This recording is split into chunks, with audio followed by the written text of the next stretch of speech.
Hello, welcome to my channel. Here I am. I'm about to open up a box I just received in the mail. 30 ounces of silver. Sometimes the packaging is a little bit unusual. But here we go.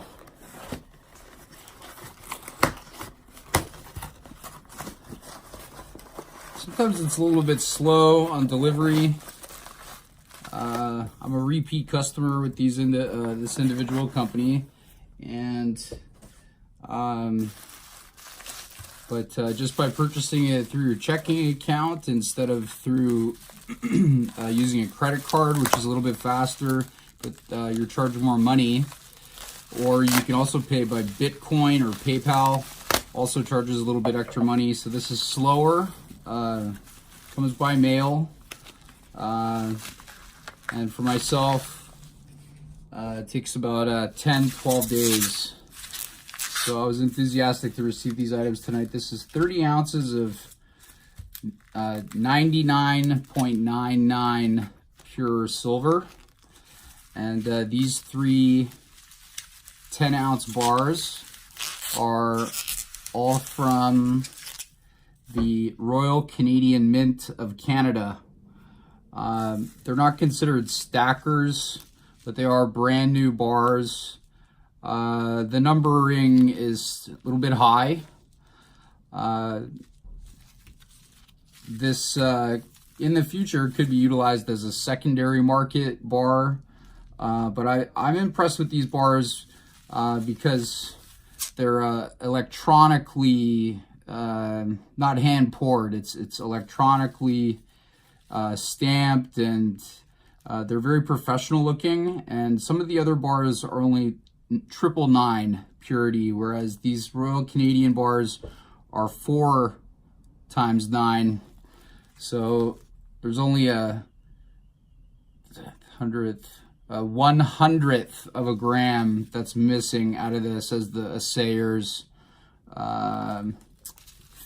fee, if you will. These two bars are in sequence, and this one is not in sequence with the other, but they've got this really nice clean finish on them, and there's paperwork to go along with it. So at the current market right now, these are about $158 each. If you buy 10 at a time of any of these varietals of 10-ounce silver, you start to get a discount. It's a very small discount on the 10-ounce bars, but if you buy 100-ounce bars, you get a better deal. And so in total, what I have here now is 100 ounces of pure silver, or as close as you can get to it. This would be a secondary market bar. This is Engelhart. It doesn't look perhaps that beautiful, but it's an older bar. This is a defunct company that no longer exists. And so this would be part of the collector's market.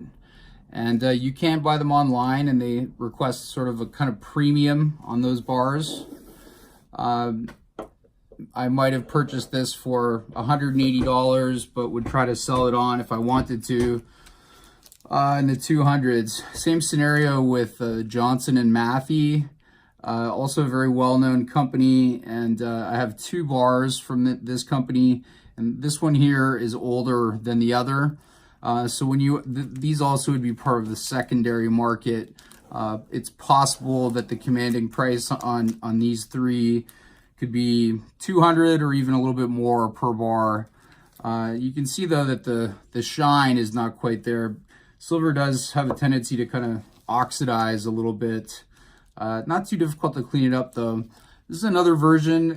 This is also 10 ounces. This is 9999, 4 times 9, also like the Canadian bars. And this is Texas poured silver from the Texas Mint. So it would be also in this category. These three here are only 3.9. This is a more recent style 10-ounce bar. It's quite pretty. It's called the Britannia. It has the Goddess of War on it. I got stuck there on that, but with the trident, and and it's from the Royal Mint of England. It's a 3.9 bar. Even has some ocean waves here on the back. Pretty fun. That's a pretty bar. And they're also reasonably priced, maybe about 150, 160 each. Ashai is a Japanese-owned company now, and to my understanding, they've purchased up Johnson and Matthey from England. So this is a very large company now, and they're doing a lot of refining in other precious metals as well, including gold, platinum, and palladium. So they're competing strongly against PAMP Swiss and a few of the other very well-known, long-established smelting companies of precious metals. And then this also, again, is the Royal Canadian Mint. And I had purchased a bar of that perhaps a few months ago. So in total, we have 10 ounces, I do believe. 4 ounces of the Canadian, 2 here of the Johnson and Matthey, 1 Engelhart, 1 Texas Mint, 1 Britannia, which is the Royal Mint of England, and then Ashai, Japanese company. So in total, we have 100 ounces of silver. If you were to buy that just by itself in 1 ingot, it'd be somewhere in the region of $1,500 to $1,700. But with secondary markets, so the total value of what you're looking at here is somewhere in between the realm of maybe $1,650 and $2,050. So not a lot of money. Nice to have some silver. It's much more affordable, of course, only about $14 or so per ounce to purchase, compared to $100 an ounce, or rather $1,200 an ounce for gold. It's interesting to have seen that palladium at one point this season, this fall of 2018, actually surpassed gold for a day or so.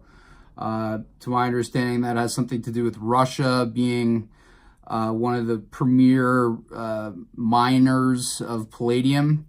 And of course, palladium is utilized mostly, to my understanding, in catalytic converters for automobiles, and helps cut down on emissions.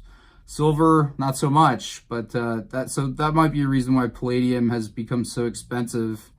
But for an individual, if you're buying 10 ounces of palladium or platinum or gold, it would cost you anywhere from $8,000 to $12,000 for one of these, where this only costs $160. So for an individual with a humble income, you can indulge yourself with a little bit of silver. Just keep in mind that it is really heavy, so 10 ounces of gold, platinum, palladium would be worth so much more, 80 times more, perhaps, the value of what I'm holding in my hand. So for bug out purposes, if you needed to travel somewhere quickly, you wouldn't want to be carrying around $8,000 or $10,000 worth of silver. It would just weigh you down in a fashion that, unless you had a motorcycle or something, you'd be hard pressed to try to get away and to kind of store it. Also very difficult. But so a little bit lengthy there. Hope you enjoyed viewing some of this silver. Thank you so much. Bye-bye.